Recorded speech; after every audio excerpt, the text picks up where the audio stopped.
Imagine waking up tomorrow and deciding you want to be a surgeon. You don't want to go to medical school for 8 years. You just want to walk into a hospital, grab a scalpel, and start operating on people. Most of us would never do this because, well, it's illegal, and we have no idea how to do surgery. But there was one man who looked at the entire concept of careers and decided that qualifications were optional. His name was Ferdinand de Mara, and history remembers him as the Great Imposter. Without ever finishing college, this one guy successfully convinced the world he was a civil engineer, a prison warden, a doctor of philosophy, a lawyer, a monk, and yes, an actual Navy surgeon. He didn't do it for the money. He did it because he was bored and wanted to see if he could get away with it. And how he pulled it off is one of the funniest, most unbelievable stories ever.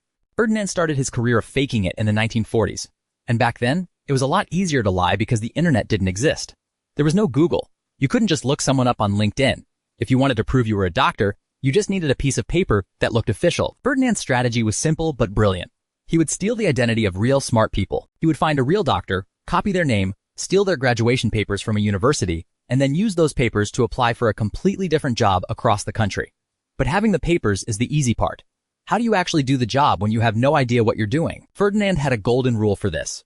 He said that in any organization, there is always a lot of empty space. If you just walk around with confidence, look busy, and act like you know what you are doing, nobody will ever question you. In fact, he was so good at acting confident that he got hired as a deputy sheriff, and later, as a high-ranking official at a maximum security prison. He didn't know anything about running a prison, so he just gave the inmates more privileges, made them happy, and accidentally became the most popular warden they ever had. But his most famous lie happened during the Korean War.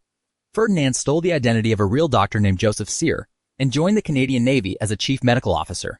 Suddenly, he was the main doctor on a warship. For a while, it was easy. If a sailor came in with a cold, he just gave them generic medicine. If someone had a small cut, he put a bandage on it. But then, the ultimate nightmare happened. The ship took on 19 wounded soldiers who needed immediate, life-saving surgery. Ferdinand was trapped. If he admitted he wasn't a doctor, these men would die, and he would go to jail. So, what did he do? He ordered the nurses to take the soldiers into the operating room and prepare them. Then, he hid in his cabin with a basic medical textbook. He quickly read the chapters on how to perform major surgeries, memorized the steps, walked into the operating room, and did it. Unbelievably, it worked. He performed multiple major surgeries, including removing a bullet close to a man's heart, and every single one of them lived. He didn't lose a single patient. He became an overnight Navy hero. But becoming a hero was actually his downfall. The Navy was so proud of him that they put his face and his fake name, Dr. Joseph Sear, in the newspapers. Somewhere across the country, the mother of the real Dr. Joseph Sear was eating breakfast, looked at the newspaper, and said, "Wait a minute, that is definitely not my son." She called the authorities. The Navy found out their star surgeon was a complete fake who learned medicine from a library book the night before because he had saved so many lives. The Navy didn't want the embarrassment of a public trial, so they didn't put him in jail.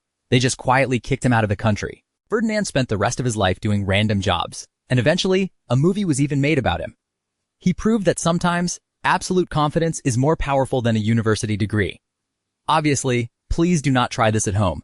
Do not fake being a doctor. But it makes you wonder, how much of life is just acting like you know what you are doing until it becomes real? What do you think? Was Ferdinand a genius or just incredibly lucky? Let me know in the comments below.